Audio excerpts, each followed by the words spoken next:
اعوذ باللہ من الشیطان الرجیم بسم اللہ الرحمن الرحیم فالق الاصباح وجعل اللیل سکنا والشمس والقمر حسبانا ذلک تقدیر العزیز العلیم۔ وہ صبح کا نکالنے والا، اس نے رات کو راحت کی چیز بنایا ہے اور سورج اور چاند کو حساب سے رکھا ہے۔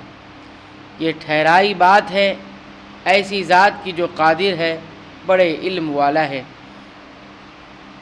اندھیرے اور روشنی کا خالق بھی وہی ہے۔ وہ رات کی تاریکی سے صبح روشن پیدا کر دیتا ہے جس سے ہر چیز روشن ہو جاتی ہے۔ رات کو تاریکیوں میں بدل دیتا ہے تاکہ لوگ روشنی کی تمام مصروفیات ترک کر کے آرام کر سکیں۔ دونوں کے لیے ایک حساب بھی مقدر ہے جس میں کوئی تبدیلی نہیں ہوتی، بلکہ دونوں کی اپنی اپنی منزلیں ہیں جن پر وہ گرمی اور سردی میں روا رہتے ہیں، جس کی بنیاد پر سردی میں دن چھوٹے اور راتیں لمبی، اور گرمی میں اس سے برعکس دن لمبے اور راتیں چھوٹی ہو جاتی ہیں، جس کی تفصیل سورہ یونس آیت نمبر 5، سورہ یاسین آیت نمبر 40 اور سورہ اعراف 54 آیت نمبر 54 میں بھی بیان کی گئی۔ وَهُوَ الَّذِي جَعَلَ لَكُمُ النُّجُومَ لِتَهْتَدُوا بِهَا فِي ظُلُمَاتِ الْبَرِّ وَالْبَحْرِ قَدْ فَصَّلْنَا الْآيَاتِ لِقَوْمٍ يَعْلَمُونَ، اور وہ ایسا ہے جس نے تمہارے لیے ستاروں کو پیدا کیا تاکہ تم ان کے ذریعے سے اندھیروں میں، خشکی میں اور دریا میں راستہ معلوم کر سکو۔ بے شک ہم نے دلائل خوب کھول کھول کر بیان کر دیے ان لوگوں کے لیے جو خبر رکھتے ہیں۔ ستاروں کا یہاں ایک اور فائدہ اور مقصد بیان کیا گیا ہے۔ ان کے دو مقصد اور ہیں جو دوسرے مقام پر بیان کیے گئے ہیں: آسمانوں کی زینت، خوبصورتی، اور شیطانوں کی مرمت۔ رجوما للشیاطین، یعنی شیطان آسمان پر جانے کی کوشش کرتے ہیں تو یہ ان پر شعلہ بن کر گرتے ہیں۔ بعض علماء کا قول ہے کہ من اعتقد فی ھذا النجوم غیر ثلاث فقد اخطأ وکذب علی اللہ۔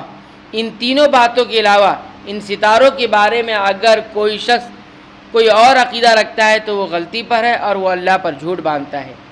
اس سے معلوم ہوا کہ ہمارے ملک میں جو علم نجوم کا چرچا ہے، ستاروں کے علم کا جو چرچا ہے، جس میں ستاروں کے ذریعے سے مستقبل کے حالات اور انسانی زندگی یا کائنات میں ان کے اثرات بتانے کا دعویٰ کیا جاتا ہے، وہ بے بنیاد ہے اور شریعت کے خلاف بھی۔ چنانچہ ایک حدیث میں اسے جادو ہی کا ایک شعبہ بتلایا گیا ہے: من اقتبس علما من النجوم اقتبس شعبۃ من السحر زاد ما زاد، کہ جس نے علم نجوم کا کوئی علم سیکھا تو گویا اس نے جادو کا کوئی علم سیکھا ہے۔ تو تین مقصد ہیں ستاروں کے: ایک تو رات کی تاریکیوں میں، خشکی اور سمندر میں جو ہے راستے تلاش کرنا، جیسا کہ پرانے زمانے کے لوگ ایسے ہی راستے تلاش کر لیا کرتے تھے ستاروں کو دیکھ کر۔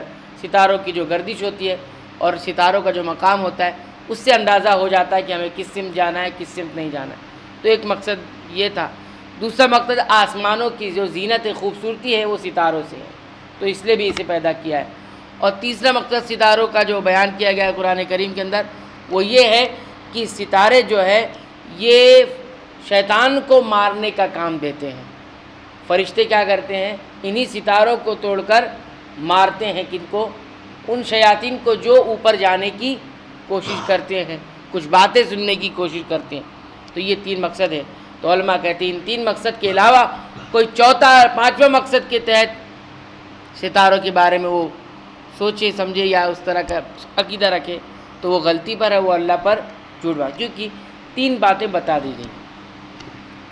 وَهُوَ الَّذِي أَنشَأَكُم مِّن نَّفْسٍ وَاحِدَةٍ فَمُسْتَقَرٌّ وَمُسْتَوْدَعٌ قَدْ فَصَّلْنَا الْآيَاتِ لِقَوْمٍ يَفْقَهُونَ، اور وہ ایسا ہے جس نے تم کو ایک شخص سے پیدا کیا، پھر ایک جگہ زیادہ رہنے کی ہے اور ایک جگہ چند دن رہنے کی۔